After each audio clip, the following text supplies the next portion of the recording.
यह हमें सिखाते हैं कि बाहरी परिस्थितियां चाहे कैसी भी हो, हमारा मन हमेशा एक संतुलन में रह सकता है।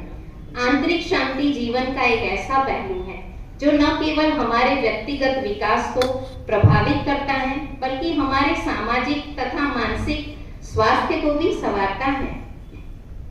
आंतरिक शक्ति का मार्ग, शांति का मार्ग केवल एक व्यक्तिगत आवश्यकता नहीं। कोई एक को आज शांति नहीं चाहिए, लेकिन सभी को शांति चाहिए, बल्कि एक सामूहिक जरूरत है। जब व्यक्ति आंतरिक रूप से शांत और संतुलित होता है, तो वह समाज में भी सकारात्मक योगदान देता है। यही कारण है कि आंतरिक शांति का मार्ग न केवल हमारे लिए, बल्कि पूरी मानवता के लिए महत्वपूर्ण है। इस पूरे आयोजन का मुख्य उद्देश्य यही है कि हम इस महत्वपूर्ण सत्य को समझें और इसे अपने जीवन का हिस्सा बनाएं। तो आइए हम सब मिलकर इस विषय की गहराई को समझते हैं और इसे अपनी दिनचर्या का हिस्सा बनाकर एक खुशहाल और शांतिपूर्ण जीवन की ओर कदम बढ़ाएं। और ज्यादा वक्त नहीं लेते हुए आज के इस प्रोग्राम का आगाज करते हैं और आपका एक बार फिर से इस ब्रह्मा कुमारी होली पैलेस परिवार की तरफ से मैं खूब खूब स्वागत करती हूँ।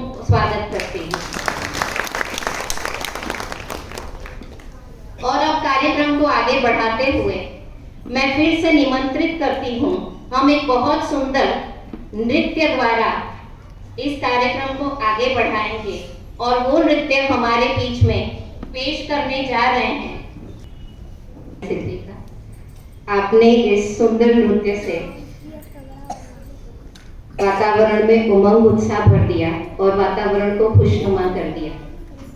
हम सब जानते हैं कि यह नृत्य न केवल हमारी अभिव्यक्त करने का एक सुंदर माध्यम भी है,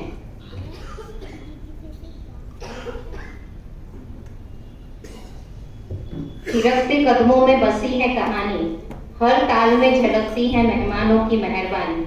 ये नृत्य है हमारे दिल का पैगाम, आपके स्वागत में सजी है ये शाम। एक बार फिर से तालियों की जोरदार गड़गड़ाहट है। हम कुमारी सिद्धि का शुक्रिया करते हैं। जैसे कि आपने नाटक में सुना कि ये एक ऐसा विद्यालय है, प्रजापिता ब्रह्मा कुमारी ईश्वरीय विश्वविद्यालय, जिसमें हर एक भाई बहन दैनिक रूप से राजयोग का अभ्यास करते हैं। हो सकता है कि ये जो शब्द है राजयोग, ये आपने पहली बार सुना होगा, तो आपके मन में प्रश्न भी उठा होगा कि राजयोग क्या है। आपको मैं उसका परिचय कराऊं कि राजयोग क्या है। कोई कोई उसे राजयोग मेडिटेशन कह देते हैं, कोई कोई ज्ञान योग कह देते हैं, लेकिन मैं समझती हूँ कि ये प्रोग्राम की अंतिम कड़ी तक पहुंचते पहुंचते आपको जरूर ये समझ में आएगा कि राजयोग क्या है और उससे मेरे जीवन में क्या क्या लाभ हो सकते हैं। लेकिन अभी मैं आपसे कुछ चर्चा करना चाहती हूँ। जैसे कि मैं बार बार आपको बता रही हूँ कि आज का जो प्रोग्राम है उसका टाइटल है आंतरिक शांति का मार्ग। तो मैं एक बार आपसे पूछना चाहती हूँ कि यहाँ पर जितने भी बैठे हैं उसमें से कितने ऐसे हैं जिनको शांति चाहिए? हाथ उठाएंगे। मुझे लगता है कि सबको शांति चाहिए, और जब हम ऐसा कह देते हैं कि शांति चाहिए, इसका मतलब अभी मेरे पास नहीं है, अभी उसकी कमी है, तभी हम उसे ढूंढते रहते हैं, तभी हम उसे मांगते रहते हैं। और जहां तक मैं समझती हूँ कि हमारी शांति गंवाने का कारण हम किसको समझते हैं? क्या आप मुझे बताएंगे कि कब आपको ऐसा महसूस होता है कि मुझे अशांति लग रही है, या मुझे मेरा मूड ठीक नहीं है, या मुझे अच्छा नहीं लग रहा है, मैं खुश नहीं हूँ? क्या एक दो कारण आप बताएंगे? ऐसे कौन कौन से कारण हैं? क्या ऐसे कोई कारण हमारे जीवन में है जो हमें अशांत कर देते हैं?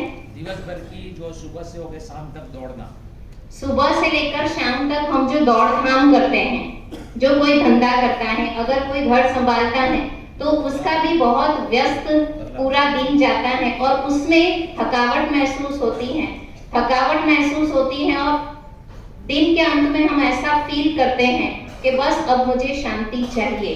इसका मतलब ये होता है कि पूरा दिन मैंने अशांति में गुजारा है। और कोई कारण?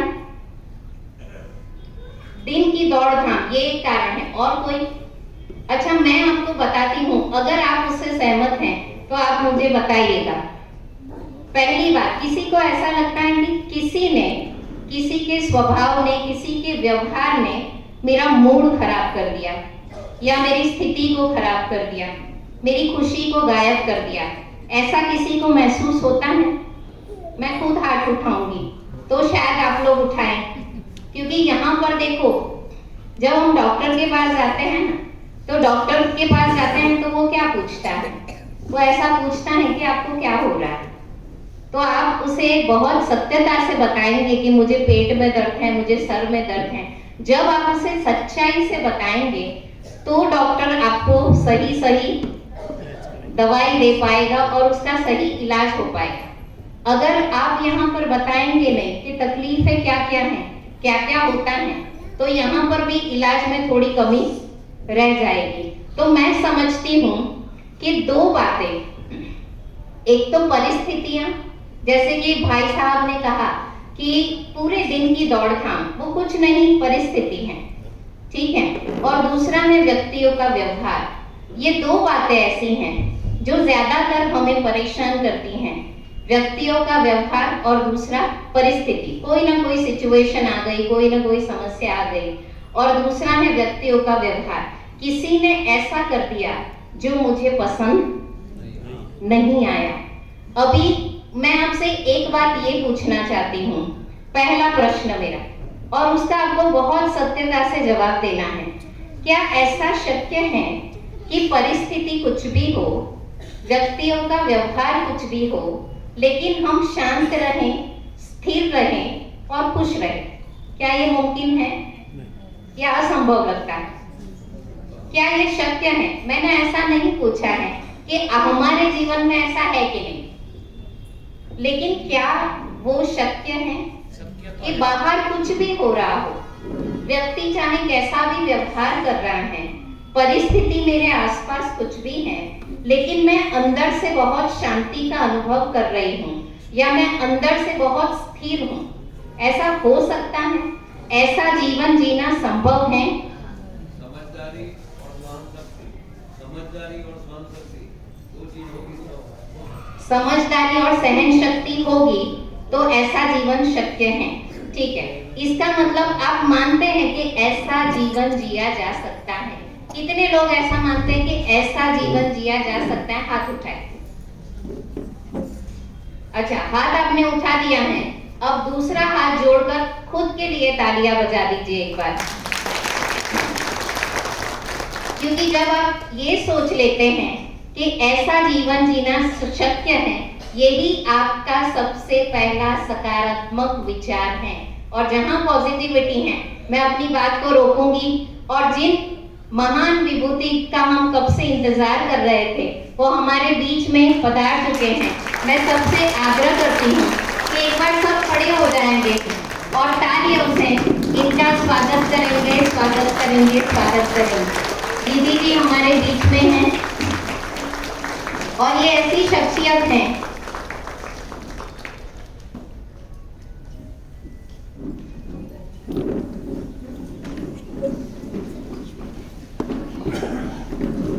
सभी अपना स्थान ग्रहण करेंगे।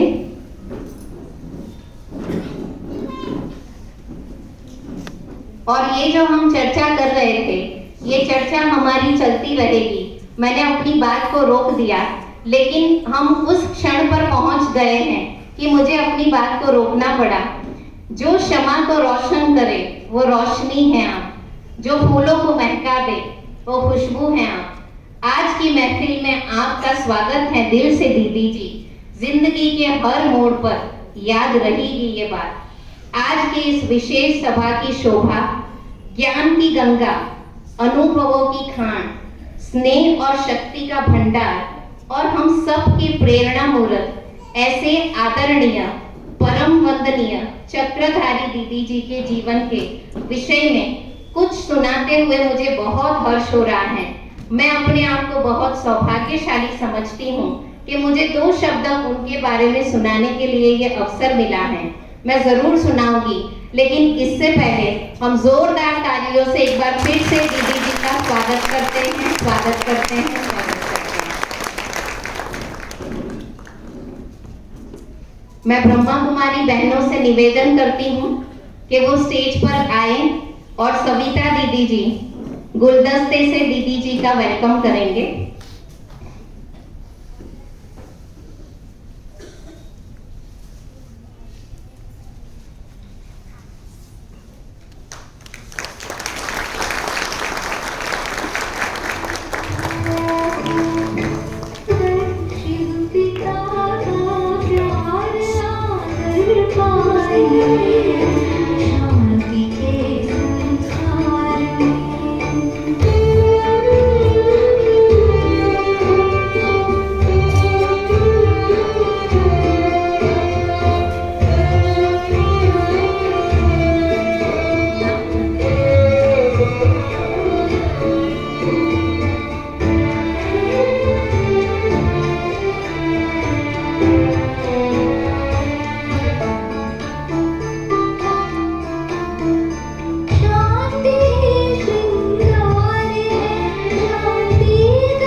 इस बहुत सुंदर गुलदस्ते को देखते हुए मुझे दीदी के लिए कुछ कहने को मन कर रहा है।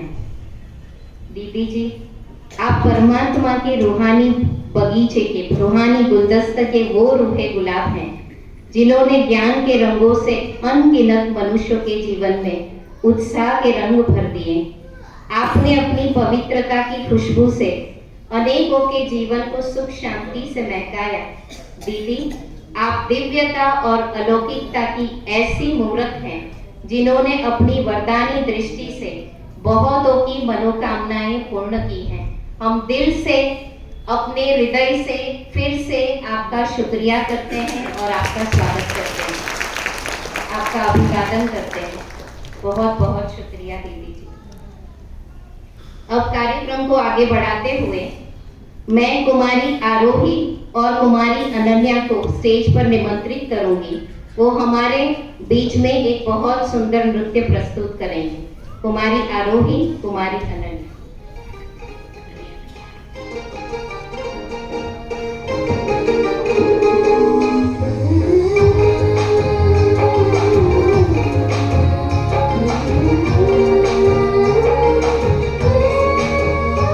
खातिर हमारे दूर से चल के जो आप आए, खातिर हमारे दूर से चल के जो आप आए, स्वागत है दिल से आपका, स्वागत है दिल से आपका, तशरीफ आप लाए, स्वागत है दिल से आपका, तशरीफ आप लाए, खातिर हमारे दूर से।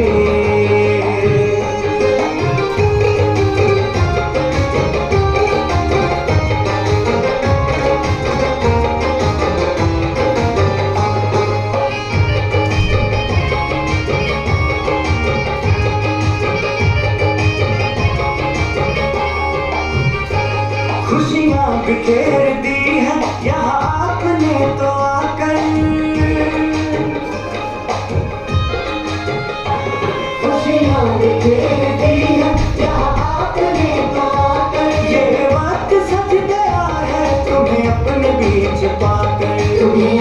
बीच पाकर, अपने बीच पाकर। देखो प्रभु भी आपको यहाँ देख के हर्षाए, स्वागत है दिल से आपका, स्वागत है दिल से आपका, तशरीफ आप लाए, स्वागत है दिल से आपका, तशरीफ आप लाए। खातिर हमारे दूर से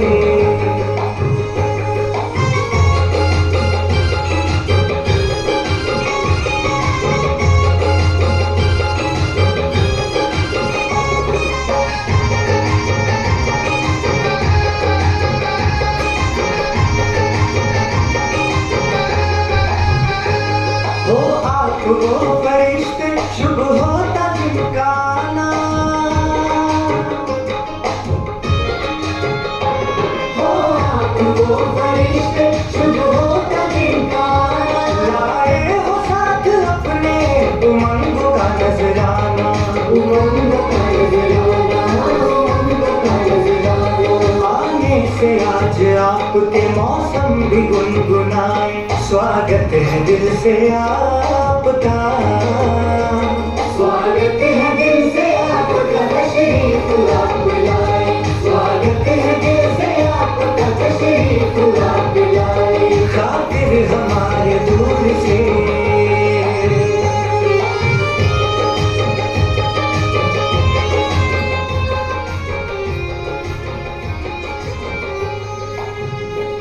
मेहमान तो जहां में है रब का रूप प्यारा, मेहमान तो जहां में है रब का रूप प्यारा। शिरकत से जिनकी होता अव्वल है ताज सारा, अव्वल है ताज सारा, अव्वल है ताज सारा। शिरकत जो की आपने सांसें भी मुस्कुराए, स्वागत है दिल से आपका, स्वागत है दिल से आपका, तशरीफ आप लाए, स्वागत है दिल से आपका, तशरीफ आप लाए, स्वागत है दिल से आपका, तशरीफ आप लाए।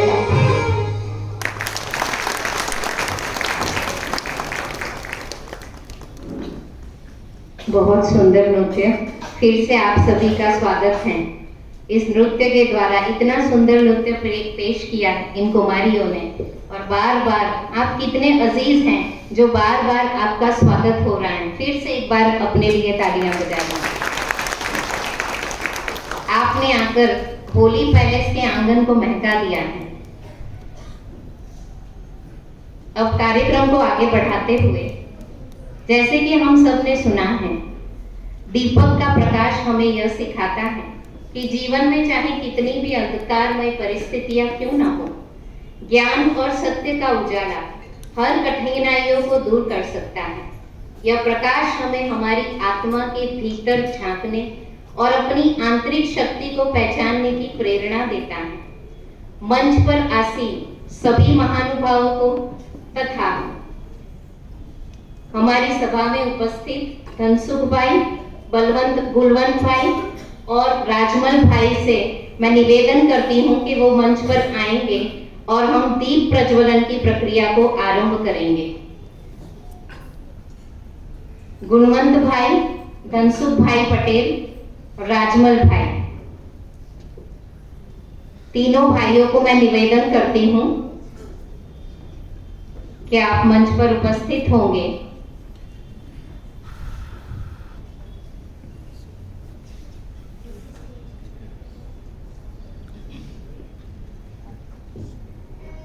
और सभा में उपस्थित सभी भाई बहनों को मैं नम्र निवेदन करती हूँ कि आप सब भी अपने मोबाइल फोन की टॉर्च चालू कर दीजिए और आप यहाँ पर हाजिर हैं, आप यहाँ उपस्थित हैं। इसी प्रज्वलन की प्रक्रिया में ऐसा महसूस करेंगे। सभी को विनंती है, आप अपने मोबाइल फोन का टॉर्च चालू कर दीजिए।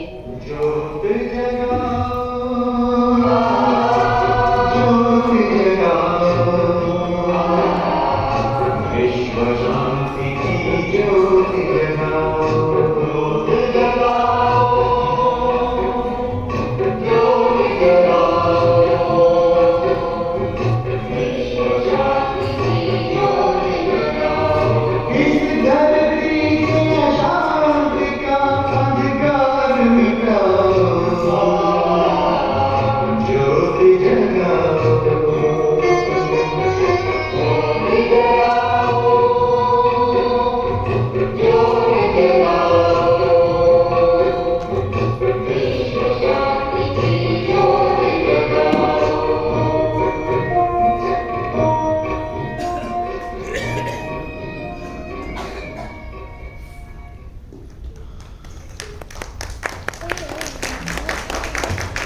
बहुत बहुत शुक्रिया सभी मेहमानों का।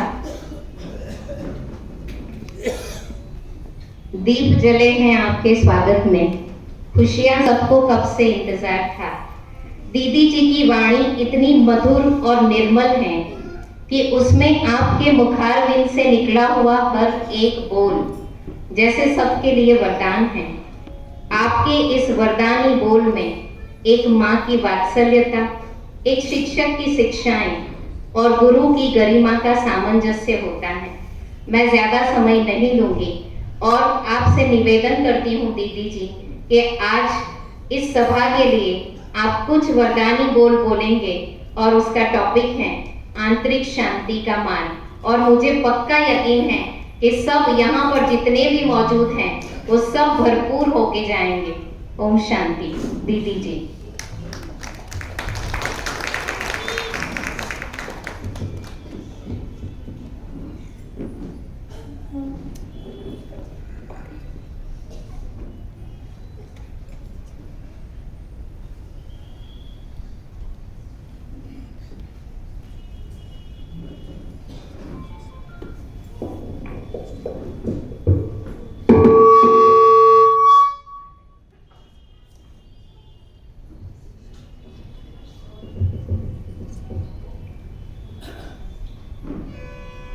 ओम शांति।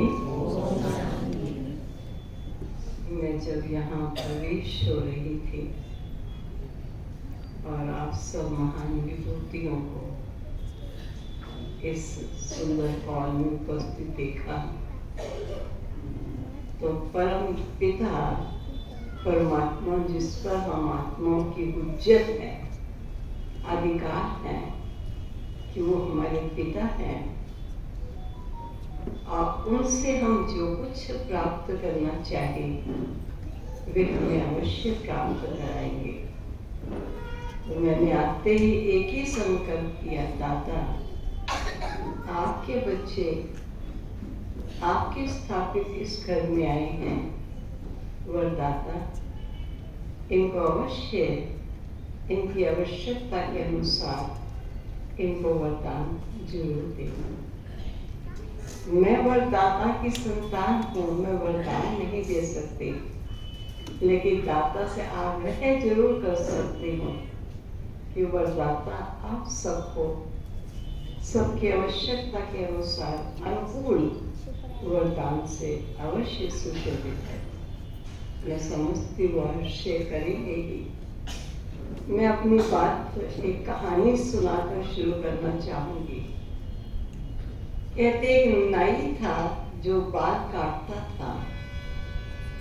किसी के बाल काट रहा था और बाल काटते काटते उसने एक बात शुरू कर दी।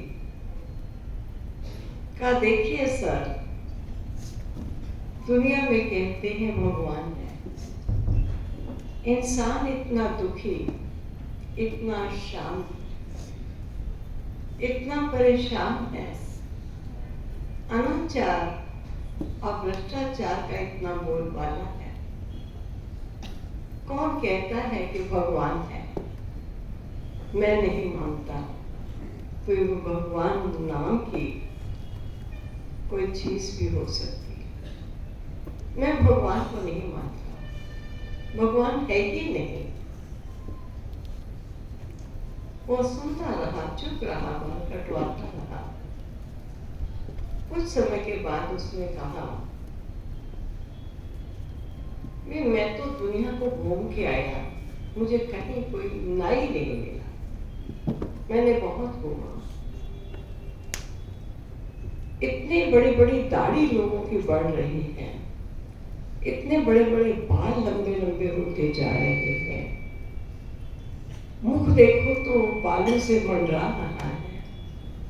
अगर नाई होता तो क्या इंसान के ऐसे बाल, ऐसी दाढ़ी, ऐसी मूछें, ऐसा उसका हालत होती?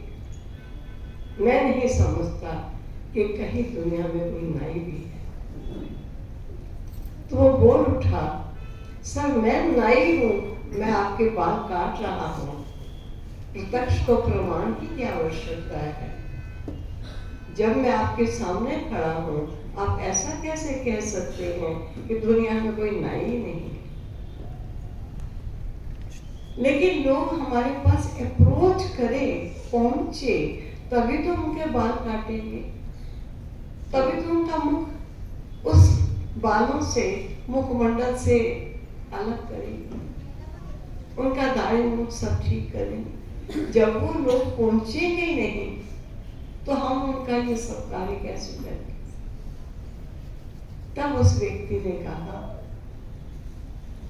दुख अशांति को हरने वाला, सुख शांति को देने वाला, वरदाता, ज्ञान का सागर, सर्वशक्तिवान कौन कहता है कि परमात्मा नहीं है? लेकिन परमात्मा तक अप्रोच करे तो मनुष्य को दुख हरे और उसे सुख दे। वरदाता अपने वरदानों से उसे फलीभूत करे, वो अप्रोच ही नहीं करते तो कैसे प्रभु की प्राप्तियों से वो भरपूर हो सकते? तो उन्होंने एग्जाम्पल देकर इस बात को स्पष्ट किया। मैं एक एग्जाम्पल देना चाहूंगी। जब मैं रूस देश में गई, 89 में मैं फर्स्ट टाइम वहां गई थी। उस समय हमने अपने विद्यालय की स्थापना की। उस समय गोर्बाचोव वहां के प्रेसिडेंट थे और लगभग 70 वर्षों से कम्युनिज्म वहां चल रहा था। धर्म को उन्होंने इस कदर बैन कर रखा था कि कोई भी चर्च, कोई भी गुरुद्वारा, कोई भी मस्जिद, मंदिर, कोई भी एक्टिव नहीं था, किसी में भी कोई लोग जा नहीं सकते थे। और हर ऐसे स्थान पर गवर्नमेंट ने अपने स्टोर हाउसेस बनाए हुए थे, कहीं पोस्ट ऑफिस बनाया हुआ था, कहीं अपने अन्य कामों में उन जगहों को लगाते थे। और वहां जाने वाले के केजीबी द्वारा उसकी निगरानी होती थी कि कोई इन स्थानों पर आया तो नहीं है, क्योंकि ये नारा दिया गया था कि धर्म वो अफीम है। जैसे हकीम ची अफीम का सेवन कर लेता है, सेवन करने के बाद बेहोशी में पड़ा रहता है, ऐसे ही धर्म वाला भी ऐसा ही प्राणी होता है कि धर्म के नाम पर वो कुछ श्रेष्ठ कर्म नहीं करना चाहता, इसलिए वर्त ही वर्षित, काम ही पूजा, ऐसा कहकर ये नारा लोगों को बुलंद किया। और लोगों को रहने के लिए सुविधाजनक मकान गवर्नमेंट ने फ्री दिए, पानी फ्री था, बिजली फ्री था, आने जाने का ट्रांसपोर्ट उस समय वहां के लोगों को फ्री था। खाने के लिए जो चीजें उपलब्ध थी वो इतनी सस्ती थी कि जिनका मूल्य 70 वर्ष पूर्व था वही मूल्य 70 वर्षों से चलता चला आ रहा, कोई मूल्य परिवर्तित नहीं, सब कुछ प्राप्त था। सर्दी को सर्दी के कपड़े उपलब्ध थे, गर्मी में गर्मी के कपड़े उपलब्ध थे। मनुष्य को क्या चाहिए? खाना चाहिए, कपड़ा चाहिए, रहना चाहिए, सब कुछ सरकार ने दे रखा था।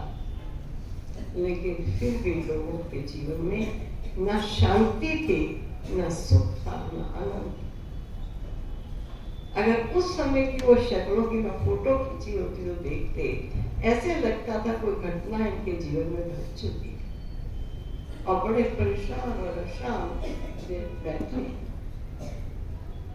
वहां का वोडका शराब है जो वही बनती है, वो इस प्रकार जैसे भारतवर्ष में दूध की डोलची ले जाते हैं और दूध भर के ले आते हैं घर में, वो शराब अपना वोडका भर के लाते और रास्ते में ही डोलची से ही पीते चले आते। घर तक पता नहीं पूरा पहुंच पाएगा कि नहीं पहुंच पाएगा। इस कदर शराब के आदि, खाने के लिए मीट है, मछली है, अंडा है, सभी ऐसी ही प्रकार की चीजें थी जो उनके खाने की थी। लेकिन मैं ऐसा समझती हूँ और सचमुच गवर्नमेंट ने भी ऐसा समझा कि हमने लोगों को सब कुछ उपलब्ध कराया, हर चीज दी, लेकिन हमारे लोग खुश रहे, शांत नहीं, बहुत परेशान से है। तो गवर्नमेंट ने कुछ इस बात को समझते हुए लोगों को थोड़ी धर्म की स्वतंत्रता और कुछ चर्च जिसके दरवाजे खोले और लोगों को कहा कि आप जा सकते हो, लेकिन वहां का जो पादरी था वो भी केजीबी का वो व्यक्ति होता था जो गवर्नमेंट का अपना आदमी है, ताकि पता चल सके गवर्नमेंट को आते कौन है जाते कौन है। बैन था, लेकिन गवर्नमेंट ने थोड़ी छुट्टी दी थी। ऐसे समय पर मेरा वहां जाना, अब सोचो, रहने के लिए मकान है, खाने के लिए वस्तु है, पहनने के लिए कपड़ा है, आने जाने का साधन है, टेलीफोन है, सब कुछ है, बहुत कम रेट से या फ्री चीजें गवर्नमेंट ने लोगों को उपलब्ध कराई। मनुष्य कहते हैं हमें धन चाहिए, वस्त्र चाहिए, रहना चाहिए, ये सब साधन चाहिए। क्या ये साधनों में सुख और शांति रखी हुई है? प्रत्यक्ष देखा, सब साधन उपलब्ध थे, हर चीज हर मनुष्य के पास थी, शांति और खुशी नहीं, परेशानी। ये चीजें मनुष्य को बाहरी पदार्थ प्राप्त होते हैं, ये शरीर तक चीजें सीमित है, लेकिन इससे आंतरिक अवस्था में खुशी और शांति नहीं मिल सकती। कितना भी कमा लीजिए धन, बना लीजिए महलों और मकान, पढ़ा लीजिए बच्चों को, देशों और विदेशों में भेज दीजिए, लेकिन क्या ये सब चीजें हमको आंतरिक शांति देगी, आंतरिक सुख देगी? उसके लिए जब तक जीवन में आध्यात्मिकता नहीं आएगी, जब तक जीवन में सत्य की राह का मालूम नहीं पड़ेगा, शांति हो नहीं सकती। और गवर्नमेंट ने वहां इसीलिए लोगों को स्वतंत्रता दी और ये सोचा कि अगर लोगों को थोड़ी भी धार्मिक स्वतंत्रता दे के देखें, हो सकता है इनसे ये छूटी हुई है, लोग थोड़े ठीक हो जाएंगे। परंतु डर के लोग जाते थे, और जो इतने वर्षों से बैन हो चुका था धर्म, उसमें लोगों को अभी चर्चिज आदि में जाने का इतना रहा भी नहीं। और वो केजीबी का आदमी वो चर्च में क्या पादरी का रोल अदा करे? जब ऐसे मौके पर हम वहां पहुंचे तो हमने ईश्वरीय ज्ञान सुनाना शुरू किया। आत्मा क्या है, परमात्मा कौन है, हम इस धरा पर कहां से आए हैं, किस लिए आए हैं, कहां जाना है, ये सब बातें जाननी अति आवश्यक। ठीक है, उस समय भय था कि कम्युनिस्ट लोग होने के कारण कहीं हम पर कोई एक्शन ना ले ले, लेकिन हमारी इंटरप्रेटर कहने लगी कि दीदी जब सब लोग ध्यान से सुनते हैं तो आप क्यों हमें कहते हो कि आत्मा और परमात्मा का तुम नाम न लो? मैं आत्मा और परमात्मा दो शब्दों का प्रयोग नहीं करती। आत्मा की जगह कॉन्शियसनेस कह देती थी, एक चेतन शक्ति है अंदर, एक इटर्नल एंटिटी है, और एंटिटी जो है वो अविनाशी है, अजर है, अमर है। इस प्रकार उसका कुछ शब्दावली में जोड़ करके लोगों को बताती। लेकिन वो रशियन में उनका एक शब्द था दुषा, एक शब्द था भोगा। दुशा मीन्स आत्मा। मैंने पूछा तो कहा दुशा मीन्स आत्मा, ओम मीन्स परमात्मा। तो मैंने कहा तुम आत्मा और परमात्मा क्यों कहती हो? कहा आप जब इंटरनल कॉन्शियस पावर कहते हैं, एक चेतन शक्ति कहते हैं, तो वो आत्मा ही हो सकती है और कौन होगा? और जब आलमाइटी अथॉरिटी कहते हैं, सुप्रीम पावर कहते हैं, सोर्स ऑफ एनर्जी कहते हैं, तो परमात्मा ही होगा और कौन हो सकता है? इसलिए मेरे शब्दों में ट्रांसलेशन इन्हीं रूप से ही आएगी। तो जब उसने मेरी भक्ति को इन शब्दों में ट्रांसलेट करना शुरू किया तो मैंने निश्चिंत होकर ये सब बोला। और हमारी सभा में 3000-4000 से कम लोग नहीं होते थे। इतने बड़े बड़े हॉल थे वहां, स्टेज तो इतने हॉल के जितनी तो स्टेज ही होती थी, और लोग अंदर टिकट लेकर अंदर आते थे। ये हमको नहीं मालूम था, लेकिन जितने लोग आ जाते थे उससे आधे लोग और खड़े होते थे, प्लीज हमको अंदर ले जाइए, हमको भी अंदर ले जाइए। हमको बड़ा तरस आता था, सुनने की अभिलाषी आत्माएं, कुछ लेने की अभिलाषी हैं, लेकिन अंदर अलाउ नहीं, क्योंकि जितनी जगह उतने लोग जाएंगे, उससे एक भी आगे अंदर और नहीं जा सके। और जब हम उनको सुनाते थे, बड़े शांत होकर सुनते। हमारा निजी स्थान कोई नहीं था। आज हम ईस्ट में हैं, कल वेस्ट में हैं, परसों नॉर्थ में हैं। हम कह देते थे कल हमारा लेक्चर ईस्ट में होगा, परसों नॉर्थ में होगा। जहाँ होता था वहां पर भारी मात्रा में लोग पहुंच जाते थे और सुनते थे। धीरे धीरे सुनते सुनते उनकी शक्लों में चेंज आया, उनके हाव भाव में चेंज आया, उनकी बातचीत में परिवर्तन आया। एक बार हमारी क्लास चल रही थी, इतना ही हॉल था जिसमें रेगुलर जो लगभग 2 माह से हमको ज्ञान सुना रहे थे, 2 माह से जो नियमित आते थे हर समय हर दिशा में, हमने उन लगभग 1-1.5 हजार लोगों को उस हॉल में एकत्रित किया और वहां के एरिया गवर्नर को बुलाया कि आप आइए, आप हमारे इस सभा में आकर देखिए, आपको भी शांति मिलेगी, क्योंकि यहाँ सब शांति के जीवन को आनंद से जी रहे हैं। तब उन्होंने जब आकर देखा तो सभी वो व्हाइट ड्रेस ही पहनते हैं क्लास में जब आते हैं, वैसे कि उनके व्हाइट कलर्स हैं शरीर के भी, और बहुत खुशी से बैठे हैं। और उस दिन ज्यादा खुशी में थे कि हमारा एरिया गवर्नर आया है, आज हमारी इस क्लास में, हो सकता है गवर्नमेंट की तरफ से कुछ हमको सहूलत मिल सके। तब एरिया गवर्नर ने देखा कि मैंने अपने रूस, उस समय सोवियत लैंड था, सोवियत लैंड में ऐसा चमकता खुश हर्षित चेहरा मैंने अपने देश में नहीं देखा। आप इनको क्या सिखाते हो, ये इतने खुश कैसे?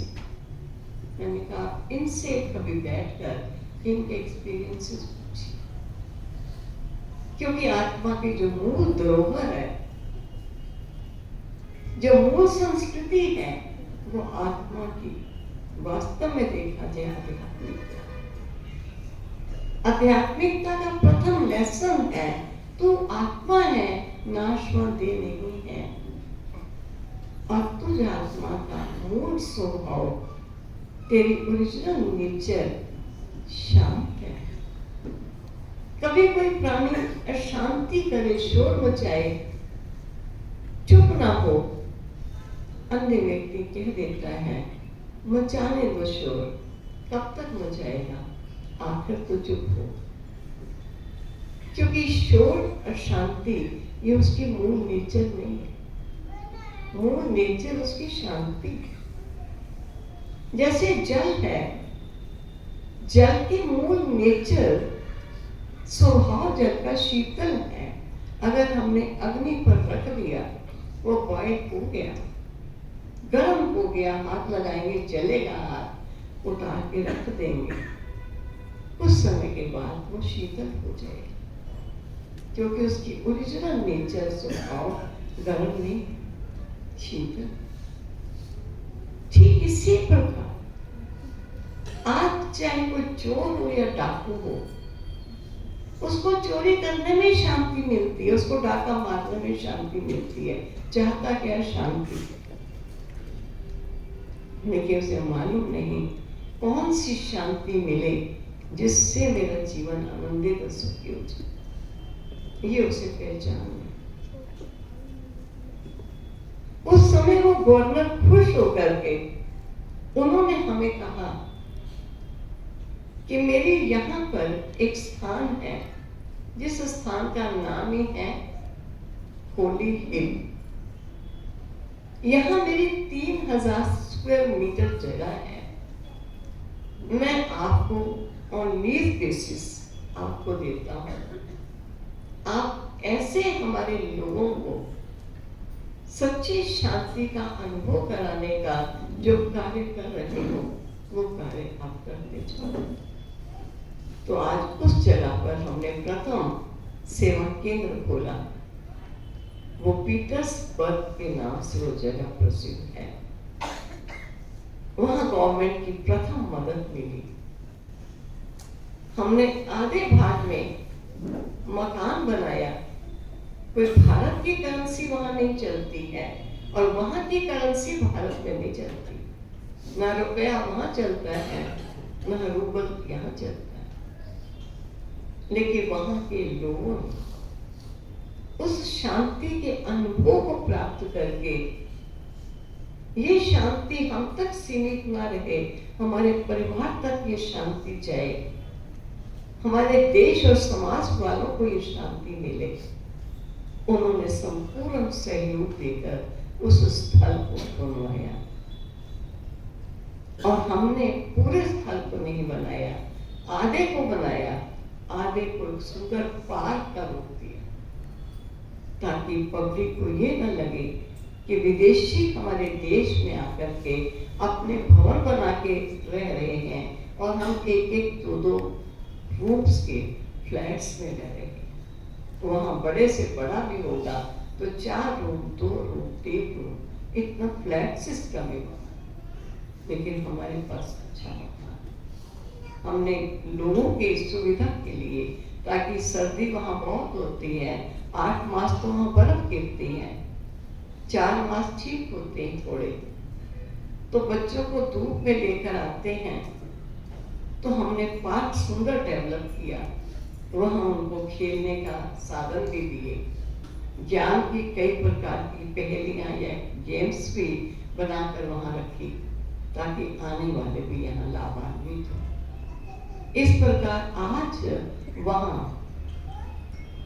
उस समय सोवियत लैंड था, लेकिन आज सोवियत लैंड जब टुकड़ों में बट गया तो लगभग 72 स्थानों पर हमारे 72 ब्रांचेज और सब ब्रांचेस हैं, जहां पर ज्ञान देने के लिए केवल भारतवर्ष की 2 बहनें और 1 भाई ही परमानेंट रहते हैं, बाकी सब वहां की बहनें जिन्होंने ज्ञान को समझा, जीवन में अनुभव किया, और उस अनुभव के आधार से अनेकों को अनुभव और लाभान्वित करने के लिए उन्होंने अपने समय और स्वास्थ्य को सेवा में लगाया। तो आज 72 स्थानों पर सेवा केंद्र और उप सेवा केंद्र ये कार्यरत है, क्योंकि शांति एक ऐसी चीज है, कौन मनुष्य ऐसा है जिसको शांति नहीं चाहिए। और आत्मा का मूल स्वभाव है प्रेम, मूल स्वभाव है उसका पवित्रता, मूल स्वभाव है उसका आनंद। चाहे सब कुछ प्राप्त हो जाए, अगर शांति ना हो, आनंद ना हो, तो वो खोजता है कि कुछ मुझे चाहिए, कुछ और चाहिए। जिसका मैं एक एग्जाम्पल देती हूँ। एक बार जयप्रकाश नारायण जी, जो उस समय चीफ मिनिस्टर थे बिहार आदि के, उन्होंने अनाउंस किया था कि जो भी डाकू हैं वो अपने शस्त्र अगर मेरे सामने हथियार छोड़ देंगे, मैं उन्हें कोई भी किए हुए जुर्म की सजा नहीं दूंगा और उनको ओपन जेल में रखकर अच्छी शिक्षाएं दी जाएंगी। तो बहुत से डाकुओं ने अपने शस्त्रों का त्याग किया और उनके आगे समर्पित किया। उस समय उन्होंने उन डाकुओं को, जिन्होंने डाका डालना या मारने का काम तो छोड़ दिया, लेकिन उनके संस्कार तो नहीं बदले। मौका मिलने पर फिर कभी वो संस्कार जाग सकते हैं। तो गवर्नमेंट ने बहुत अच्छा समझा कि ऐसे मौके पर कुछ धार्मिक आध्यात्मिक संस्थान इन लोगों की सेवाएं, उनको सम्मान दर्शाए। तो हम लोगों को विद्यालय को भी चांस मिला कि आप बहनें या भाई इन डाकुओं को ओपन जेल में आ जाइए, जिन्होंने अपने शस्त्रों का त्याग किया है, उन्हें सत्य ज्ञान देकर सच्ची शांति का अनुभव करा। उस समय हमारे सामने डाकू थे, माधो सिंह नाम या मान सिंह नाम के बड़े प्रसिद्ध डाकू थे। एक डाकू जिसने समर्पण नहीं किया, उसने कहा था, उसने अपनी गाथा सुनाई। तो हमने पूछा आपने समर्पण कैसे किया, कब किया? तो उसने कहा बहनों, मैंने समर्पण सोच लिया था मैं कभी समर्पण नहीं करूंगा और मैंने समर्पण नहीं किया। मेरे साथियों ने समर्पण कर दिया, मैंने नहीं किया। कहा एक बार मैं किसी स्कूल से 50 बच्चों को एब्डक्ट करके वहां से धोखेबाजी से उनको बस में चढ़ा करके कि गवर्नमेंट के किसी फंक्शन का आपको ऑर्डर आया, सी कहानी थी लंबी उसकी।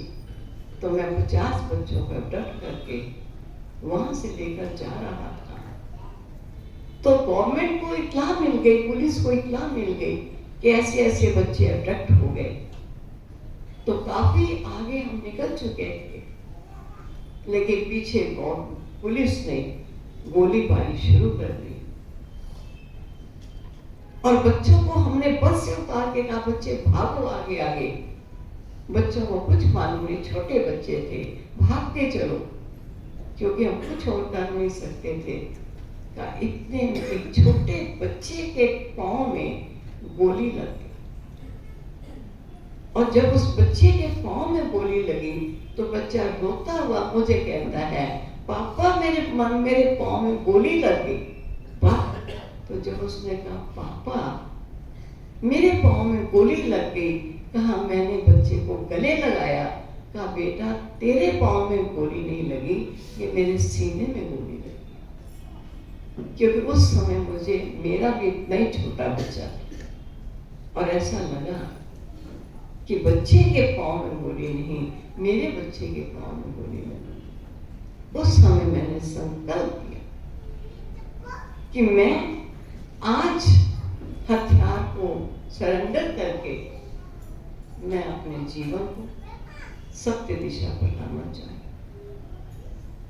तो मेरा कहने का भाव है कि प्रेम का गुण, स्नेह का गुण हर मनुष्य के अंदर होता है, लेकिन वो सच्चा प्रेम और सच्चा स्नेह जिसका सुख उसको मिल सके, वो उसे कोई ऐसा मार्ग नहीं मिलता जहां से उसकी ये योग्यता या ये शक्ति जागृत हो सके।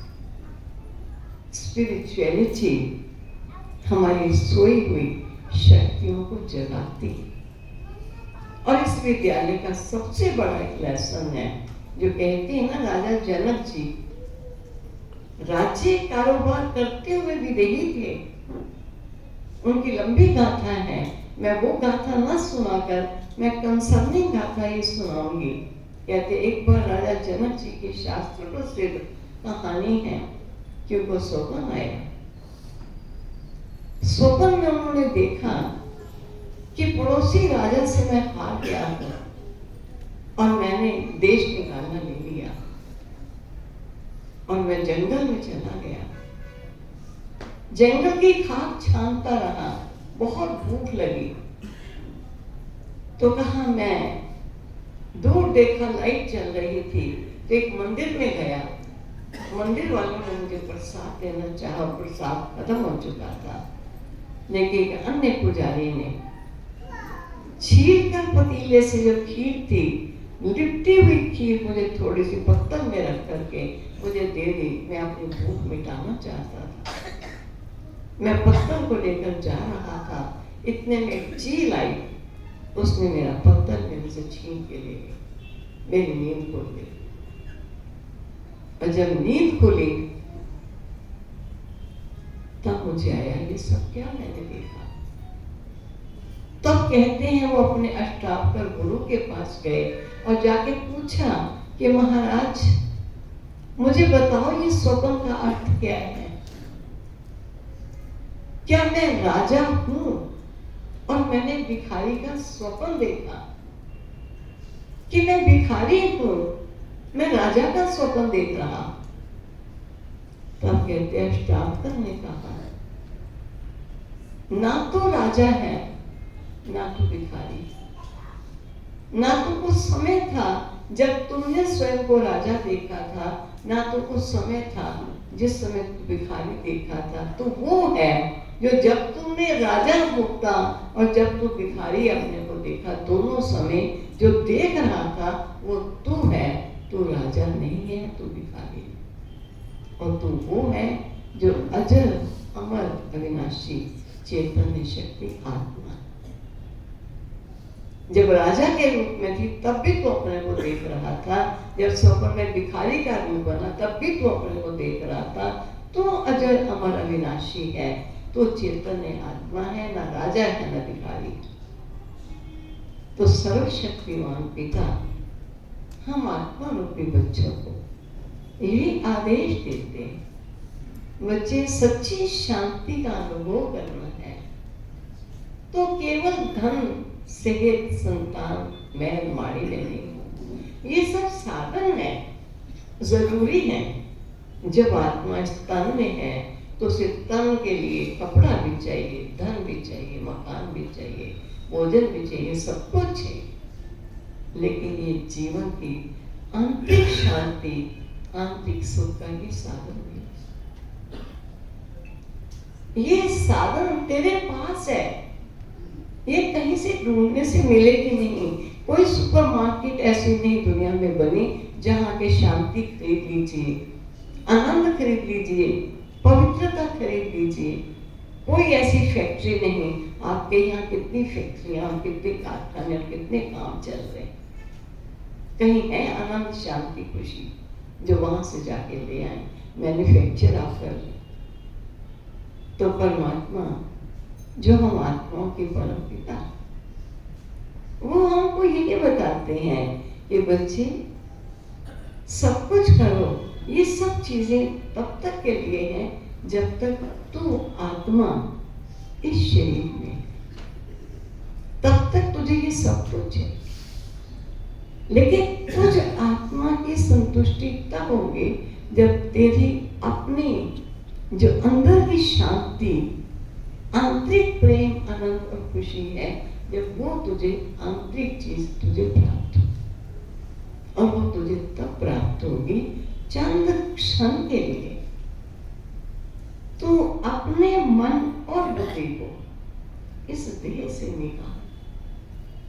ये देह तू नहीं है, ये देह तेरी है। कभी नहीं कहते मैं हाथ हूं, मैं पांव हूं, मैं मुंह हूं, मैं कान हूं।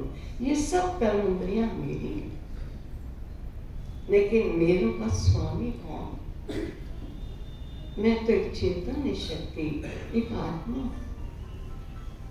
अजर हूं, अमर हूं, अविनाशी हूं। तभी जब कोई शरीर छोड़ता है तो एक आम भाषा में हिंदी में कहते हैं, आपने सुना है वो चल बसे। जहां से चले वहां मृत्यु कहलाती।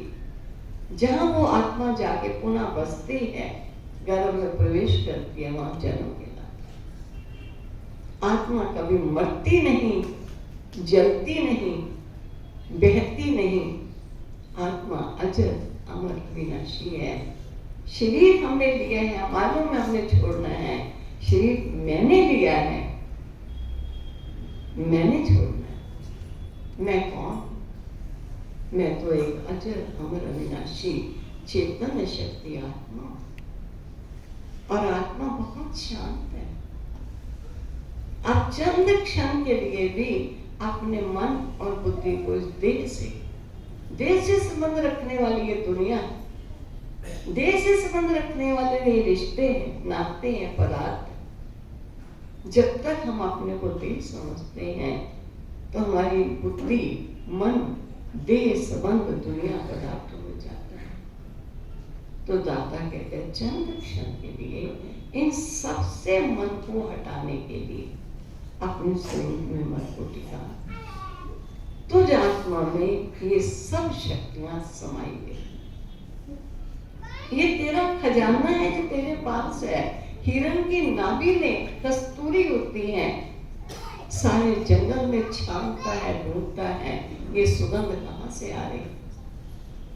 ठीक इसी प्रकार परमात्मा पिता ने बताया कि तू शांति चाहता है, संतुष्टता चाहता है, आनंद चाहता है, ये प्राणी और पदार्थों से तुझे प्राप्त नहीं हो सकता, ये तेरे निज के स्वरूप में है। जैसे कि कस्तूरी नाभि में, हिरण की नाभि में होती है, लेकिन उसे इस चीज का ज्ञान नहीं होता, इसलिए जंगल में सुगंध को छानता है कि कहाँ से सुगंध आ रही। ऐसे आज का प्राणी भी दुनिया में अनेक प्रकार के धंधे, काम, पदार्थ इकट्ठा करता रहता है, शायद इससे मिल जाएगी, शायद इससे मिल जाएगी, नहीं मिल रही और मिल भी नहीं सकती। इसलिए हम बहने सबको एक संदेश देते हैं कि अगर शांति, शक्ति, आनंद, प्रेम लेना है तो आपके निज के पास। लेकिन आप सारा दिन अपने को देह समझते, जबकि देह आपकी है, आप देह नहीं हो। शरीर आपका है, आप आत्मा हो, लेकिन सारा दिन देह समझने के कारण देहधारियों से आपके नाते जुटे हुए, उनकी पूर्ति करने के लिए, अपूर्ति के लिए, उनकी अच्छाई या बुराई के लिए, उनको देने या लेने के लिए आप इसी चक्कर में सारा जीवन बिता देते। कुछ क्षणों के लिए अपने मन को इस देह से हटाकर अपने स्वरूप में मन को टिकाओ। जो चेतन शक्ति आत्मा है, उसका शरीर के अंदर निवास प्रकृति के मध्य में है। तभी बोलते हैं प्रकृति में चमकता है अजब सितारा। एक अजीब प्रकार का सितारा है जो प्रकृति के मध्य चमकता है, कि वो आत्मा एक दिव्य ज्योति।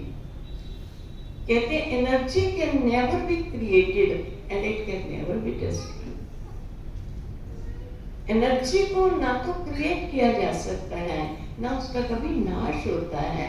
वो है चेतन अविनाशी एनर्जी, शक्ति, स्पिरिचुअल लैंग्वेज। तो जब हमको देह समझते हैं तो हमने देह के सब नाते जोड़, देहधारियों से सब कुछ प्राप्त करने की तमन्ना लगाई, देह के पदार्थों से शांति, आनंद, शक्ति लेना चाहा।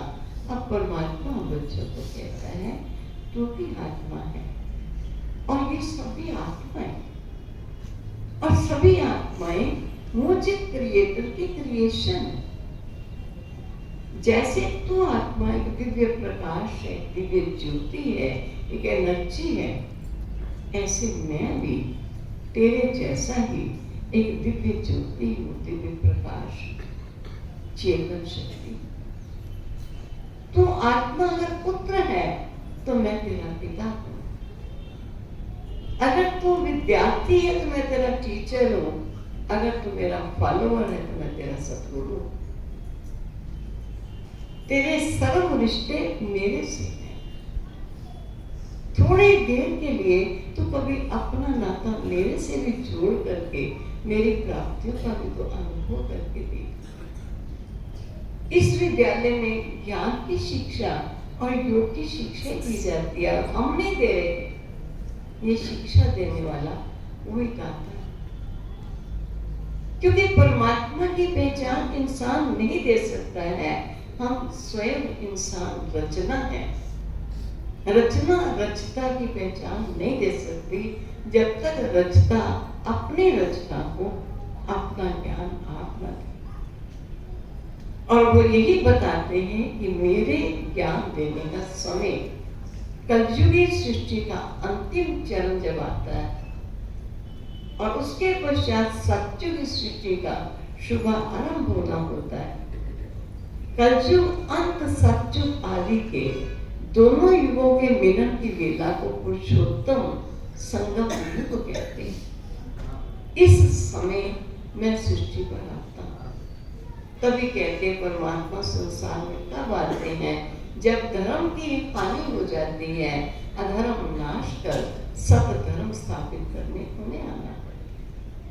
आज धर्म के नाम पर कितना अधर्म हो रहा है, कितने अत्याचार पापाचार, कितना धोखा धपटी चल रही है।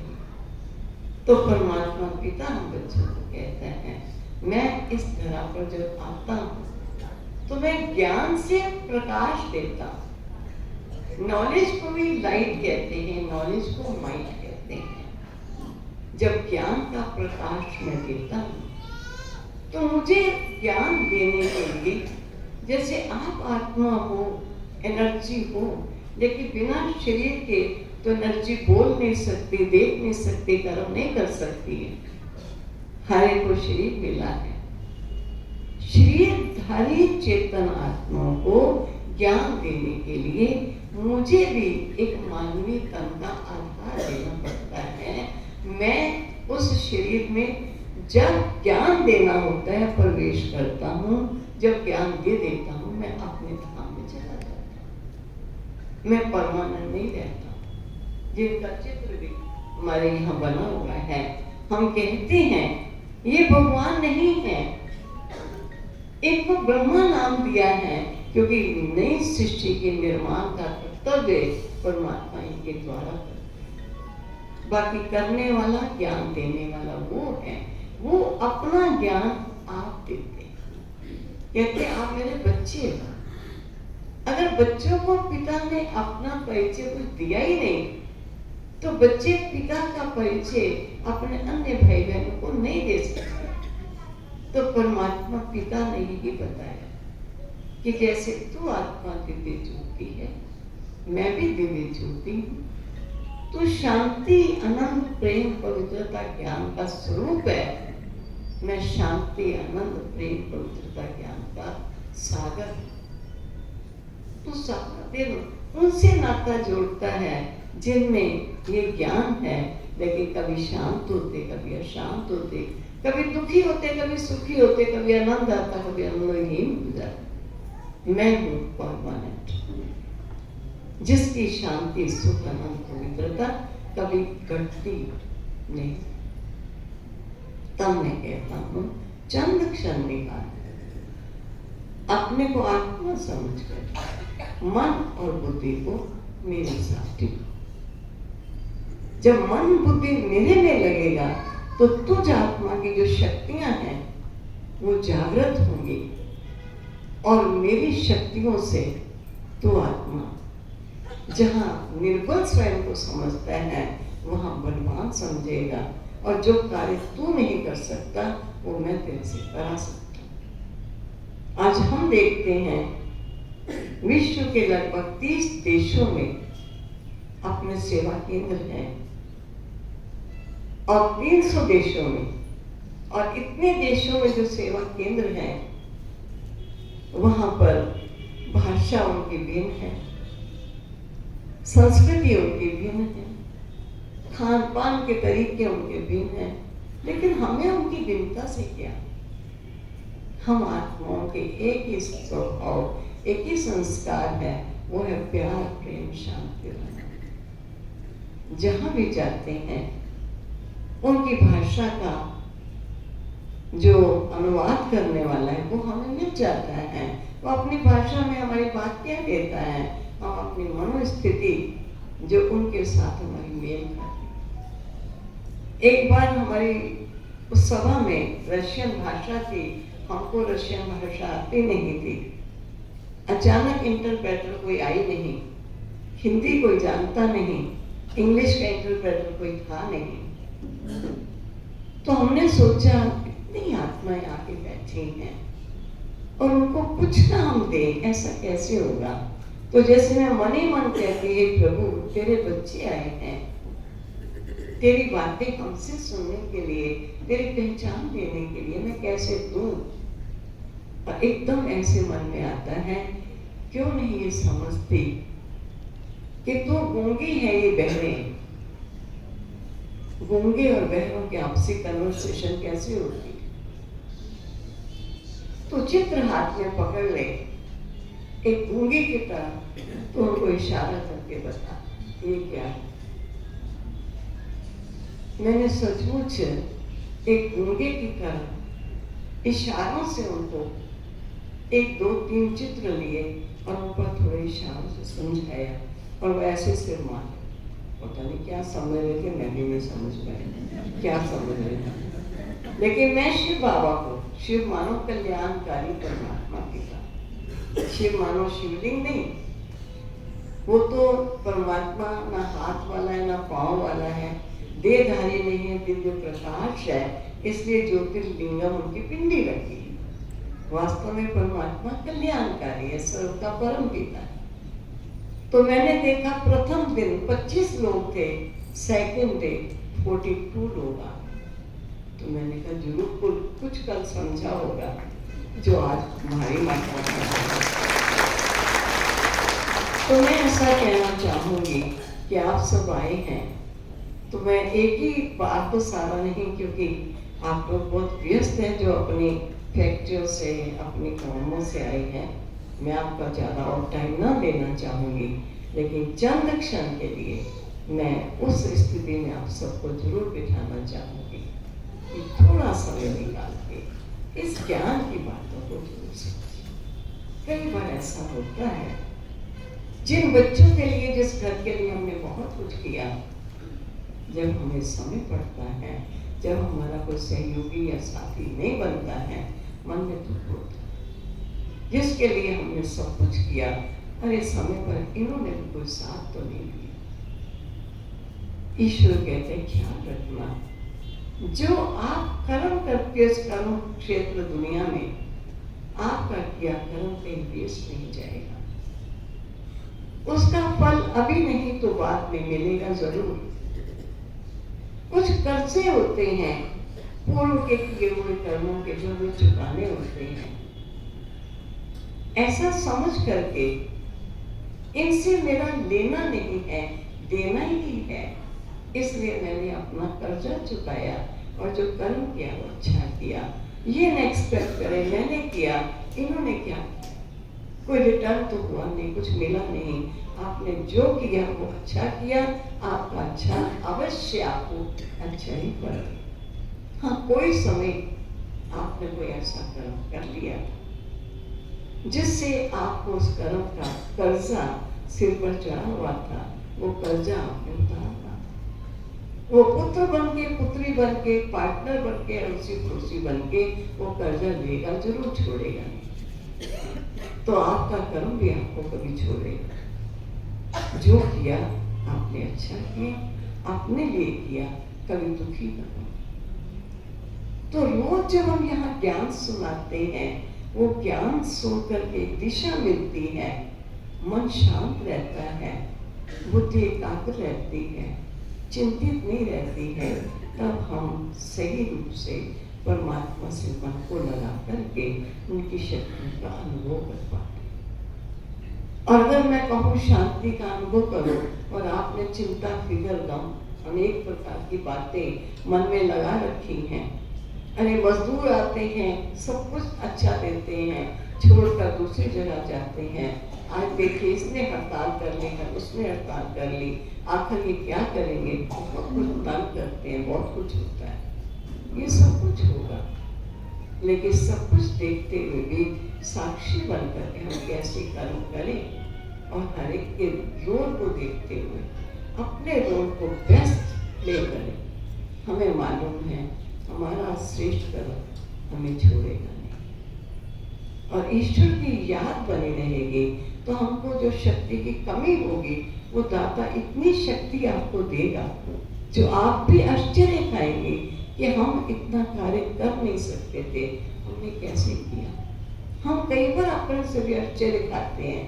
जब रूस देश में गई मुझे नहीं मालूम था कि वहाँ सर्दी ज़्यादा होती है, मुझे नहीं मालूम था वहाँ की भाषा क्या है। मैंने इंडिया में हिंदी बोली थी, इंग्लिश कभी नहीं बोली थी, लेकिन वहाँ हिंदी को समझने वाला नहीं, कोई ना कोई अचानक इंग्लिश को इंटरप्रेट करने वाला मिल गया तो हमने इंग्लिश में लेक्चर शुरू किया। हाँ, पढ़ाई जरूर पढ़ी थी लेकिन कभी बोला नहीं। और हमें नहीं मालूम वहाँ ठंडी होगी, हम इन्हीं कपड़ों में गए, एक स्वेटर एक शॉल ले गए और -25 टेम्परेचर हो गया। जब हम जाते थे घुटनों तक हमारे बर्फ होती थी, इतनी बर्फ। और सिर पर टोपा सा कोई बातों ने लाके पहना दिया, चलते चलते किसी झाड़ी के साथ टोपा उतर गया। ठंडी में ये भी नहीं पता चला कि टोपा कहीं लटक गया। किसी ने आके बताया आपका टोपा वहां लटक गया, तो जाकर उठा के फिर पहना, क्योंकि आदत तो थी नहीं। लेकिन ईश्वर ने अपना कार्य ऐसे कराया जो हमें भी नहीं पता चलता। हमको तो केवल निमित्त बनाता है, कार्य तो वो करता है। कहते तुम अपना भाग्य बनाओ, तुम श्रेष्ठ पे श्रेष्ठ कर्म करो, मैं बैठा हूं। तो हम ऐसे परमात्मा पिता को चंद क्षण के लिए हम याद करते, ये नहीं अभी आया तो हनुमान जी को कर लिया, थोड़ी देर के बाद गणेश जी के पास चले गए, अब और थोड़ा टाइम मिला श्री कृष्ण जी को जप लिया, कहीं देवी माँ को जप लिया, चुराहे की पूजा कर ली, पीपल की पूजा, बहुत पूजा की। अब तो पूजनीय बनने का टाइम, अपने जीवन को दिव्य बनाने का। तो स्वयं को आत्मा समझ परमात्मा को याद कैसे करें। मैं 2-3 मिनट ही सुनाती हूँ, अब सुनते जाइए, लेकिन साथ साथ वैसे अनुभव भी करने की कोशिश कीजिए। अभी बहुत सीधे होके सब बैठिए, रिलैक्स होके बैठिए।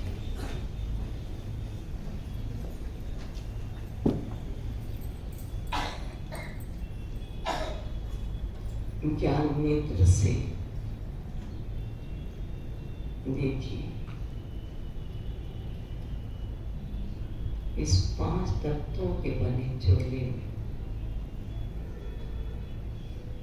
मस्तक के मध्य विराजमान में चैतन्य शक्ति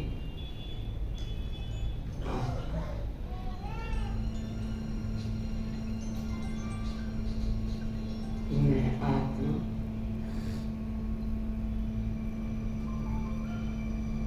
एक दिव्य प्रकाश सितारे के समान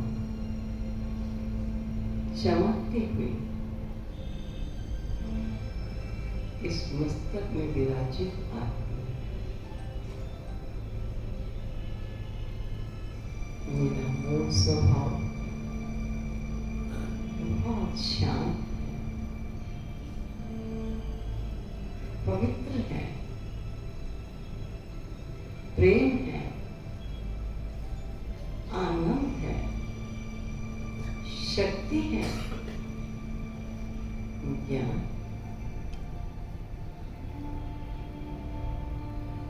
मैं आत्मा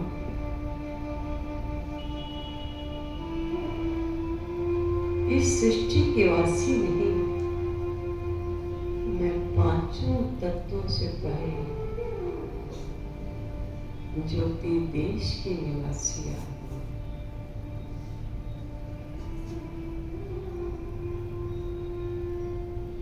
चलो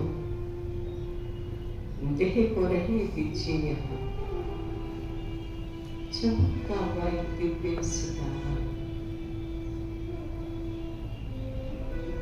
देह से निकल जा रहा है। ज्ञान नेत्र से देखिए 5 तत्वों से परे एक प्रकाश ही प्रकाश है। सुनहरे प्रकाश के मध्य ज्योति स्वरूप परमात्मा पिता निवास है। मैं आत्मा उनके समीप विराजू हूँ।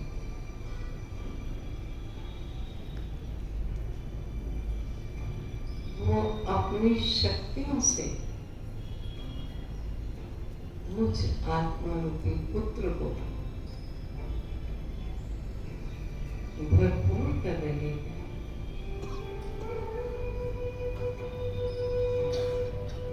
मैं आत्मा परमात्मा पिता का सानिध्य प्राप्त है इस ज्योति देश में। अति शांति का,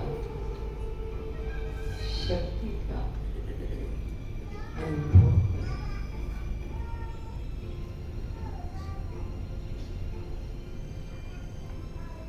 चंद्र क्षण इसी स्थिति में स्थित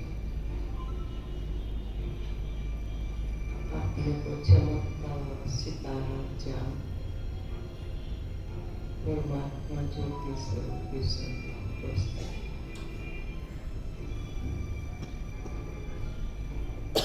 मन में उन्हीं का ही चिंतन, उन्हीं का ही ध्यान।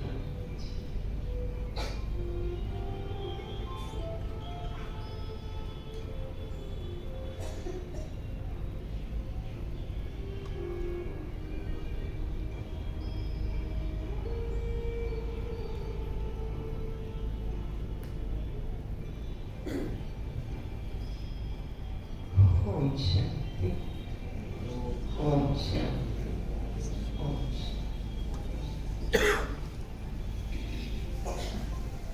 धन्यवाद कि आपने ध्यान से सुना और अपना समय निकाल कर आए। आपको सदा के लिए निमंत्रण है। समय जब मिले बहनों से समय ले लीजिए। प्रातः साय का समय अपनी मन सचिव बहन सुना देगी। जब भी आपको टाइम मिले, आधा घंटा, 15 मिनट, और घंटा, जितना टाइम मिले उतना टाइम थोड़ी सत्य की पहचान कर सत्य से मिलना चाहिए।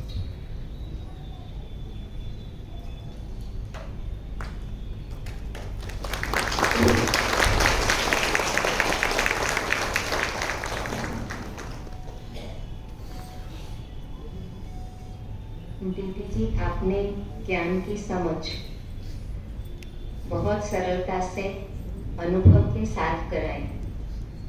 आपने अपने स्वयं के अनुभवों का निचोड़ और ज्ञान की गहराई को सरल और सदे हुए शब्दों से हम सबको समझाया, जिसमें आपने आत्मा क्या है, आत्मा के मूल गुण क्या है, कैसे अपना जीवन शांतिपूर्ण बना सकते हैं। जैसे हम सब जानते हैं कि भारत आध्यात्मिकता का प्रेरणा स्रोत है, लेकिन विदेश में आपने किस तरह से लोगों को शांति का संदेश दिया। इससे यह समझ आता है कि शांति किसी स्थान, किसी देश, किसी संस्कृति या किसी परिस्थिति की मोहताज नहीं, यह आत्मा का अपना गुण है।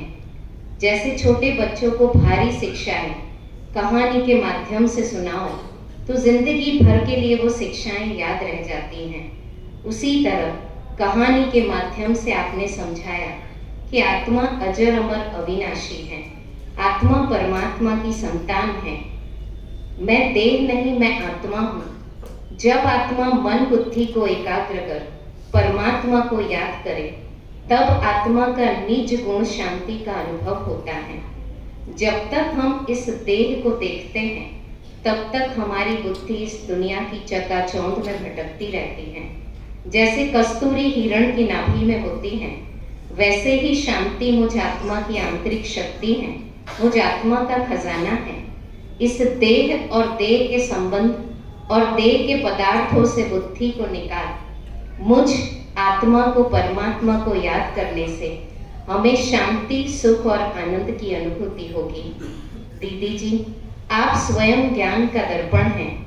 आपकी ज्ञान की गहराई, सिद्धियां और उपलब्धियां आपके चरित्र से झलकती हैं। आपके जीवन की कुछ झलकियां यहाँ उपस्थित सभी को मैं देना चाहूंगी। आपका जन्म वर्ष 1942 में हुआ था। आपने पंजाब विश्वविद्यालय से इतिहास और राजनीतिक विज्ञान का अध्ययन किया। तभी ध्यान, नैतिक मूल्यों और आध्यात्मिक ज्ञान में आपकी गहरी रुचि ने आपको ब्रह्मा कुमारी ईश्वरीय विश्वविद्यालय के संपर्क में लाया। राजयोग ध्यान के अभ्यास के माध्यम से आपने गहन आध्यात्मिक अनुभव किए। इसके बाद फिर आपने अपना जीवन मानवीय और नैतिक मूल्यों और राजयोग ध्यान की शिक्षाओं के माध्यम से एक बेहतर समाज के निर्माण के सामाजिक और आध्यात्मिक लक्ष्यों के लिए समर्पित करने का फैसला किया, ताकि अधिक से अधिक लोग मानसिक तनाव से मुक्त हो सके और बेहतर पारस्परिक संबंध बना सके और अच्छा जीवन जी सके। वर्ष 1962 में पूर्ण समर्पण के बाद आपने ईश्वरीय विश्वविद्यालय में विभिन्न पदों पर काम किया है।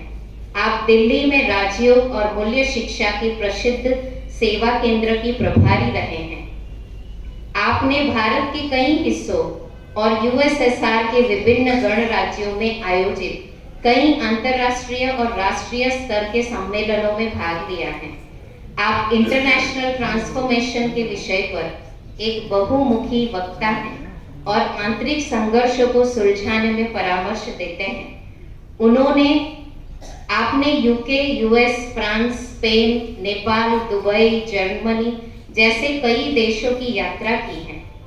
आपने रोटेरियन और लायंस की कई बैठकों में व्याख्यान दिए हैं और अन्य संस्थाओं द्वारा आयोजित सभाओं को संबोधित किया है। आप राजयोग एजुकेशन एंड रिसर्च फाउंडेशन के काम में सक्रिय रूप से भाग ले रहे हैं। साथ ही फाउंडेशन और ईश्वरीय विश्वविद्यालय द्वारा आयोजित राजयोग ध्यान शिविरों के प्रतिभागियों को जागरूक कर रहे हैं। आप फाउंडेशन की वुमन विंग की अध्यक्ष हैं, जिसके बहुत बड़ी संख्या में अनुयायी और लाभार्थी हैं। आप रशिया और अन्य गणराज्यों में सेवाओं के जनरल डायरेक्टर हैं, जो औपचारिक रूप से यूएसएसआर का हिस्सा थे। इस प्रकार वर्तमान में आप अपना कुछ समय भारत में और कुछ समय विदेश में, खासकर रशिया, यूक्रेन आदि में बिताते हैं। तो इस महान विभूति की आज हमारे बीच में उपस्थिति और उनके मुख से, मुखारविंद से कुछ शब्द सुन लेना, कुछ शिक्षाएं प्राप्त कर लेना, ये भी हमारा परम सौभाग्य है। हम आपका अभिवादन करते हैं, बहुत बहुत शुक्रिया करते हैं।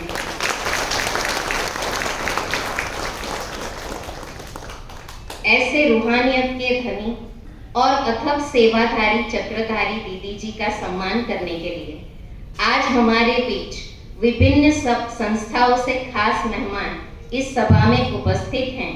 तो आगे कार्यक्रम को आगे बढ़ाते हुए मैं सबसे पहले मंच पर निमंत्रित करना चाहूंगी तेरापंथ कन्या मंडल सचिन से हमारे बीच उपस्थित हैं भूमि बहन। आप कृपया स्टेज पर आ जाएं और भूमि बहन दीदी जी का सम्मान करेंगे।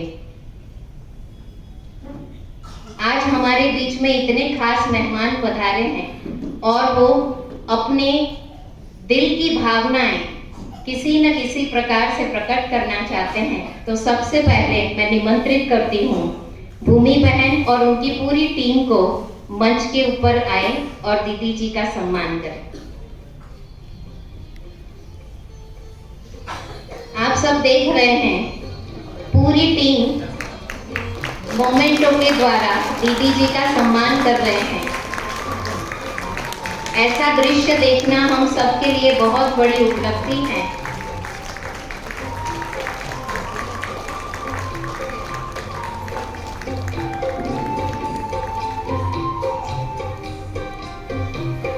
बहुत बहुत शुक्रिया आप सभी का।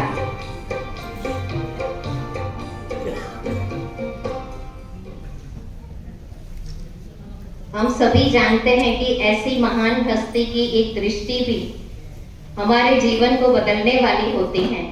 अब इस सम्मान समारोह के अगली कड़ी में मैं बुलाना चाहूंगी उन महिला मंडल के प्रमुख वैशाली बहन को आप कृपया स्टेज पर पधारिए और दीदी जी का सम्मान करेंगे। वैशाली बहन और उनकी पूरी टीम के लिए एक बार जोरदार तालियां हो जाए।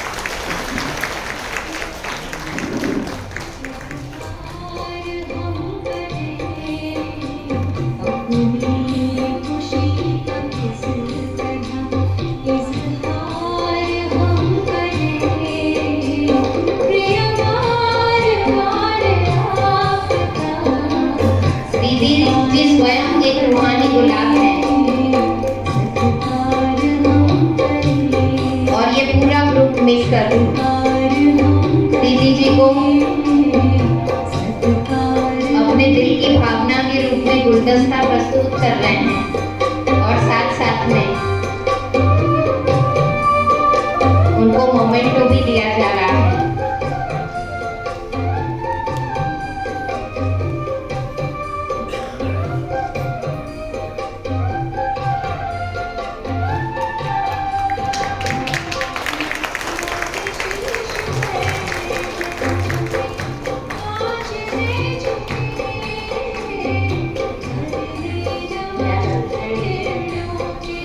शील्ड दे रहे हैं दीदी जी को, गुलदस्ते के साथ साथ शील्ड दे रहे हैं।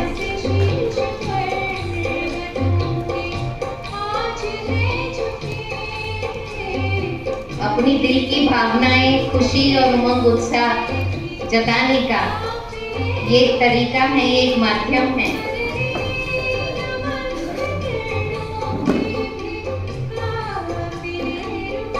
आप देख पा रहे होंगे कि सबके चेहरे पर एक रूहानी खुशी आ गई है।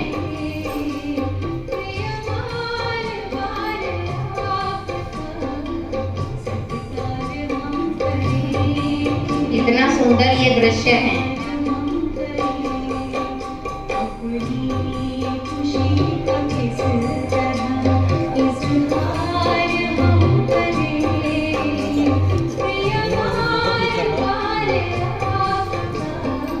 हम कितना प्यार करते हैं उनसे, कितना सम्मान करते हैं,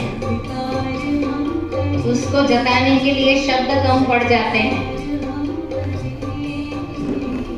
और ये एक छोटा सा माध्यम होता है हमारे प्यार को जाहिर करने का।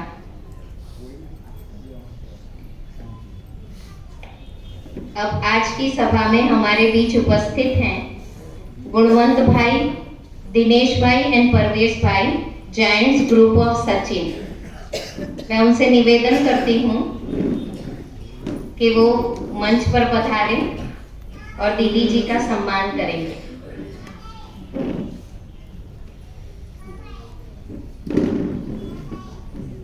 गुणवंत भाई, दिनेश भाई, परवेश भाई।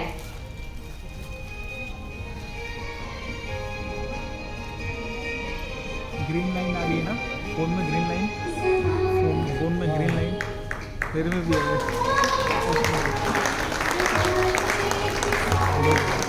आप सब के चेहरे देखकर ऐसा महसूस हो रहा है जैसे बच्चे अपनी माँ को मिलने आए हैं। सब मिलके दीदी जी को गुलदस्ता दे रहे हैं, शॉल दे रहे हैं।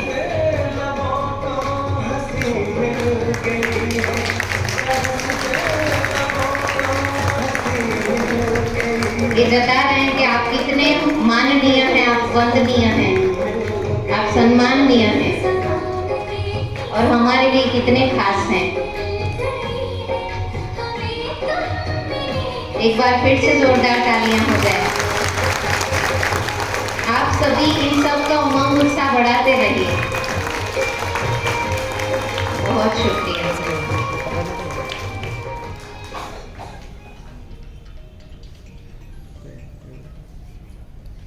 बहुत शुक्रिया आप सभी का, बहुत बहुत धन्यवाद।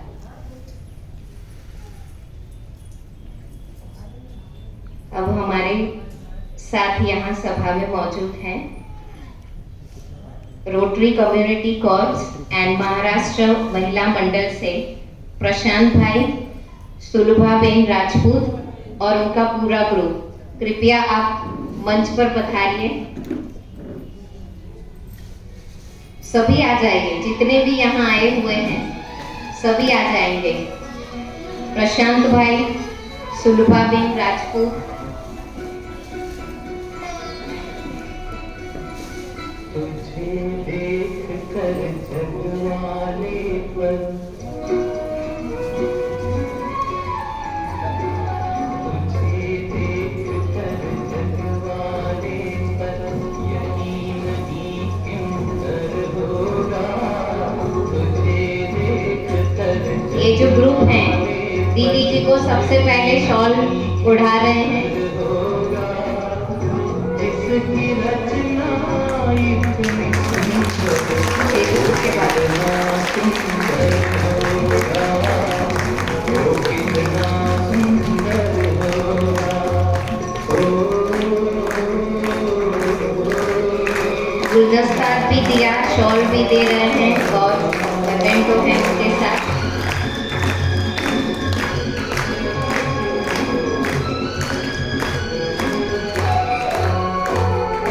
तुझे देखने को मैं ऐसा दृश्य हजारों सालों में एक बार देखने को मिलता है। मैं देख पा रही हूँ यहाँ मंच पर जितनी लोग हैं उनके चेहरे पर भी खुशी है और जो सभा में उपस्थित हैं उनके चेहरे पर भी एक रूहानी मुस्कुराहट आ गई है।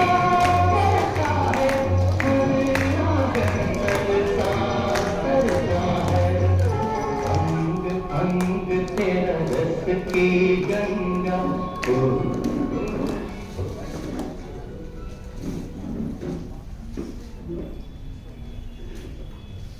ये कितनी खूबसूरत बात है।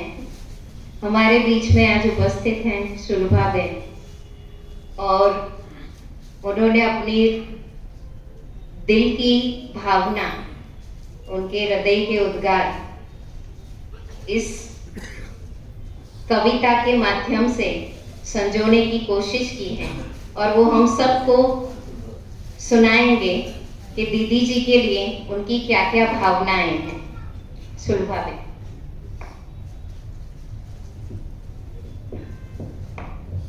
ओम शांति। दीदी के लिए मैं तो क्या लिखूंगी, कुछ शब्द अपने आप निकल गए। दीदी इंटरनेट से आपका पिक्चर देखा, आपके बारे में सुना और फिर उससे जो भी निकला वो मैंने लिखा। और आपके आशीर्वचन और चाहिए दीदी ताकि मैं लिखती रहूं। मेरी कविता का शीर्षक है दिव्यता की प्रतिमूर्ति चक्रधारी दीदी। भाइयों की कलाई पर बांधी रेशम की डोर, जिसमें बाबा का स्नेह दिखता चहुओर। दीपक थाली में प्रेम का सजाया, सभी इनके अपने कोई नहीं पराया। दीपक की ज्योति में ज्ञान का प्रकाश, बाबा का आशीर्वाद धरती हो या आकाश। टोली में भरकर स्नेह की मिठास, भाइयों को आध्यात्मियों की दीदी से आस। चेहरे पर छवि देवदूतों की पानी, शांति स्वरूपा के वचन फलदायी। सेवा समाज की करेंगे होगा उद्धार, संदल के वंशी में शीतलता अपार। सकारात्मकता ऊर्जा इनमें है संचित और किसी को ना करे बाबा के स्नेह से वंचित। मानव ही नहीं पशु पक्षियों का भी रखे ध्यान, मुरली सुनाकर बांटे आध्यात्मिकता का ज्ञान। गुरु सखी बहन सभी रिश्ते इन्होंने संभाले और इनका जीवन मानवता और बाबा के हवाले। धवल वस्त्र धारिणी जैसे वीणा पानी, हर दुख के मन को हरते और हर दुख के मन की बात जानी।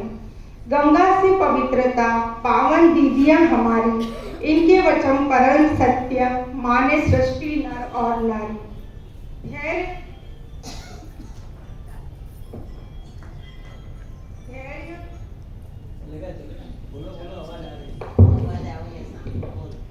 हेलो। धैर्य धरती सा धारण करती हैं, मानव में आत्मविश्वास भरती हैं। चेहरे पर मुस्कान जैसे नील कमल, सादगी जिंदगी भर सदैव ये हमेशा करे अमल। कठोर तपस्या के जीवन इनके ऐसे, चातक पिए स्वाति की बूंद का पानी पहला जैसे। इनकी संगति बनी पारस के समान और हम जैसे लोहा भी बनकर हुए जिनको मिला सम्मान।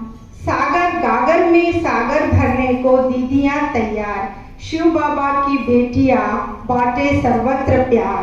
दया से दृष्टि बाबा की ऐसे ही बरसाना और हर जन्म में भूमि पर दीदी बन भूमि पर आना।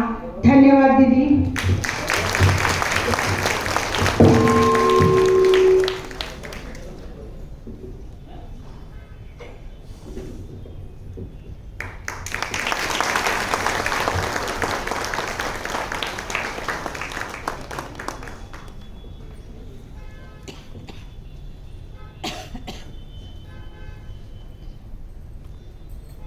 बहुत बहुत शुक्रिया सुलभा बहन। अब हमारे बीच में मौजूद हैं धनसुख भाई पटेल, सूरत डिस्ट्रिक्ट क्रिकेट एसोसिएशन से, सत्य साईं ट्रस्ट। आप प्लीज मंच पर आ जाइए। धनसुख भाई पटेल और उनकी टीम।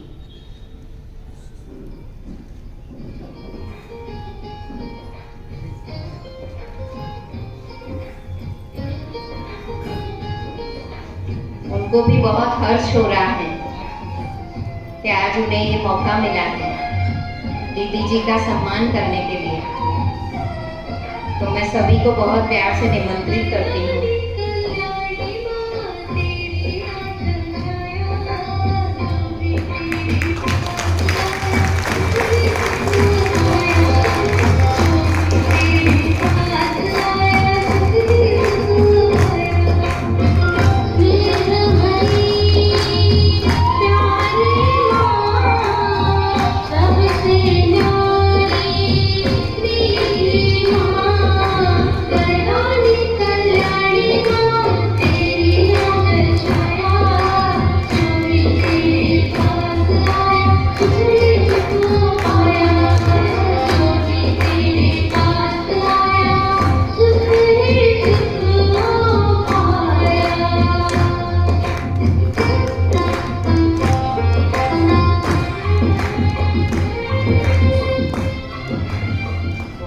शुक्रिया आप सभी का। अब हमारे बीच में हैं Bahadur Singh Solanki welfare senior citizen trust से। उनके साथ जो भी आए हैं उनका पूरा ग्रुप, मैं उनको निमंत्रण देती हूँ वो मंच पर आएंगे और दीदी जी को गुलदस्ता देकर सम्मानित करेंगे।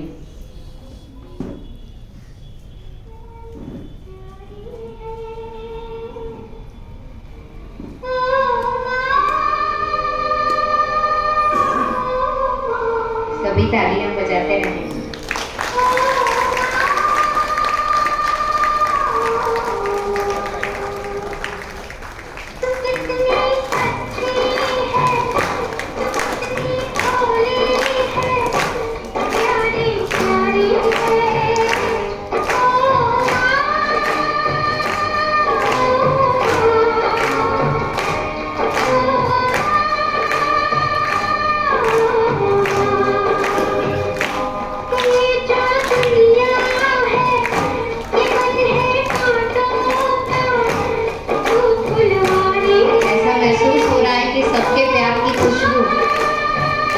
इस महफिल में बिखर रही है।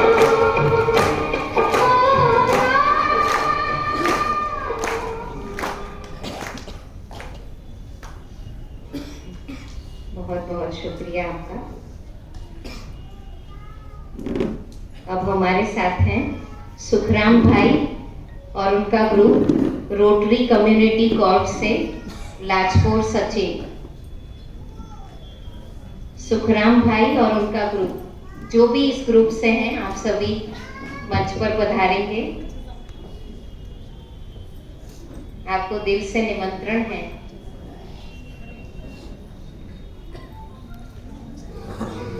आप सभी मंच पर पधारिए।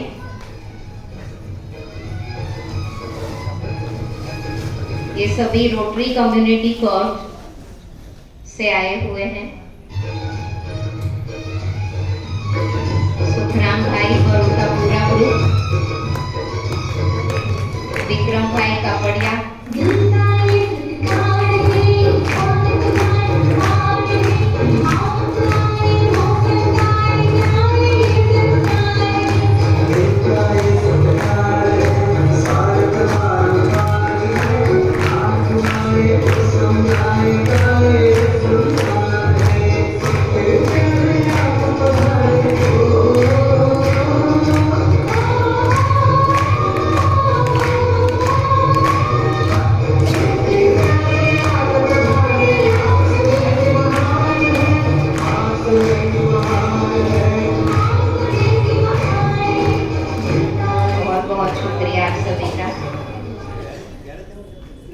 मुस्कुराहट ने इस सभा में 4 चांद लगा दिए हैं। सभी एक बार जोरदार तालियां बजाएंगे।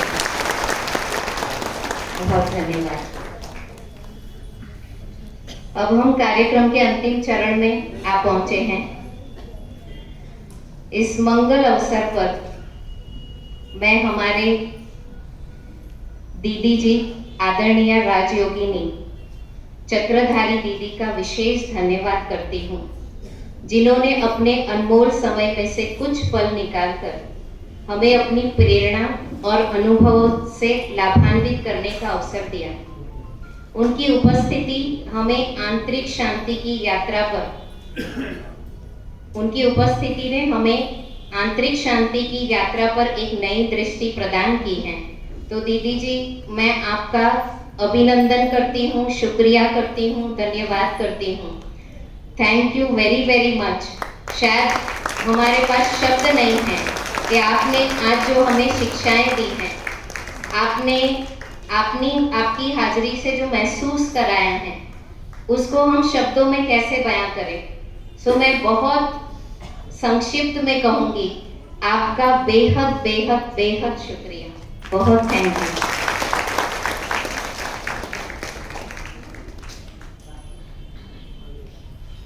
अच्छा, अभी अभी हमारे बीच पहुंचे हैं दीपिका बेन भावसार, वो भी आ जाएंगे। Deepika Ben Bhavsar and group, जितने भी लोग हैं आपके साथ, आप सभी ऊपर आ जाएंगे।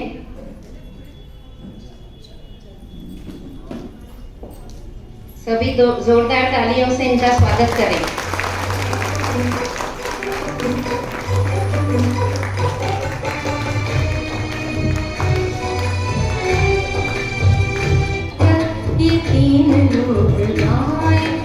दीदी जी को सौगात देकर वो अपनी भावनाएं जाहिर कर रहे हैं।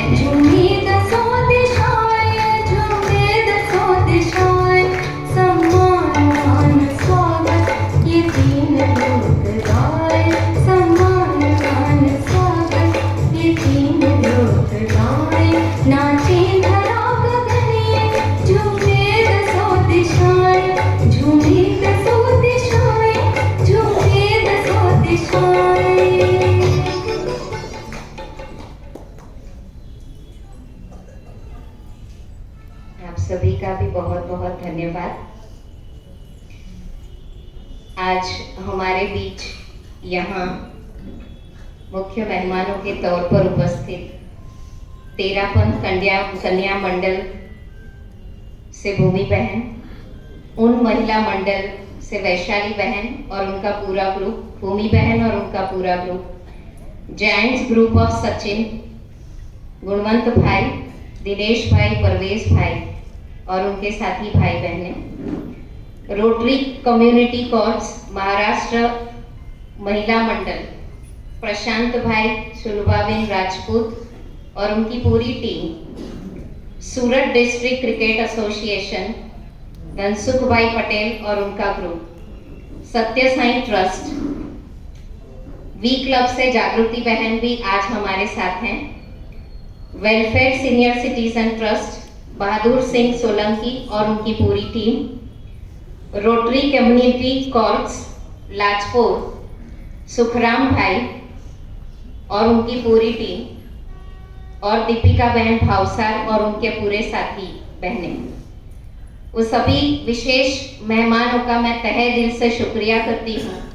आप यहाँ आए, आपने अपनी व्यस्त दिनचर्या से समय निकाला और आपने कुछ ज़रूर सीखा होगा, आपको ज़रूर कुछ लाभ मिला होगा। लेकिन आज आपको ये वायदा करना है कि आज यहाँ से आप जो कुछ भी सीख कर जा रहे हैं, मैं ऐसा नहीं कहूँगी कि आप सारा वो अपने जीवन में उतार लें, लेकिन ज़रूर आपको इसमें से कोई ना कोई बात अच्छी लगी होगी। वो एक बात को आप आज यहाँ से पकड़ के लेके जाइए। और परमात्मा ऐसा कहता है कि एक अच्छी बात और सारी अच्छी बातों को जीवन में लेके आती हैं। तो वो एक ही अच्छी बात हमारे जीवन को सुधारने के लिए एक पहला कदम बन जाती है। तो आज जो यहाँ पधारे हैं सारे विशिष्ट मेहमान, उसके साथ साथ और भी जो भाई बहनें आकर आपने इस महफिल में चार चांद लगाए हैं, इस महफिल की शोभा बढ़ाई है, उसके लिए मैं आपका तहे दिल से शुक्रिया करती हूँ। यहाँ पर हमारे बीच में सविता दीदी जी उपस्थित हैं, बहुत सारी ब्रह्मा कुमारी बहनों को यहाँ मैं देख रही हूँ, और यहाँ पर ऐसे भी हैं जो कितने दिनों से इस प्रोग्राम के लिए कार्य कर रहे हैं। तो उन सबको भी मैं तहे दिल से शुक्रिया करती हूँ, अभिनंदन करती हूँ कि ये उनकी मेहनत है जिसकी बदौलत आप सब यहाँ पहुँचे हैं और ये कार्यक्रम सफलता को प्राप्त किया है। और सबसे पहले जिनका हमको शुक्रिया करना चाहिए, पहला और आखिरी शुक्रिया, और वो है परमात्मा का शुक्रिया, क्योंकि उन्होंने हमें वो बुद्धि दी है जिससे हम ऐसे रास्ते पर चल सकते हैं। हमें ऐसे रास्ते पर चलने की प्रेरणा सिर्फ और सिर्फ परमात्मा दे सकते हैं। तो मैं तहे दिल से उनका भी शुक्रिया करती हूँ, शुक्रिया करती हूँ, शुक्रिया करती हूँ। ओम शांति।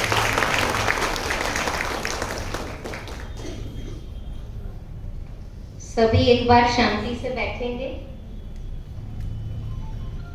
पीछे आपको प्रसाद मिलेगा, वो आप स्वीकार करके यहाँ से जाएंगे। एक और अनाउंसमेंट है आप सबके लिए। आज आपने जो कुछ भी दीदी जी से सुना वो सार स्वरूप की बातें थी।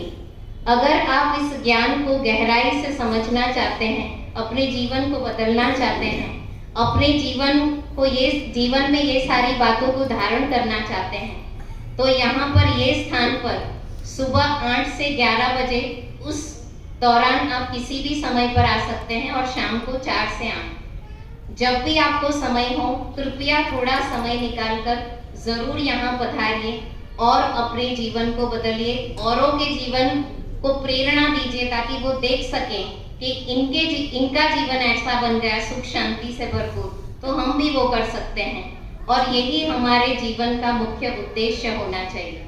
ओम शांति। Thank you.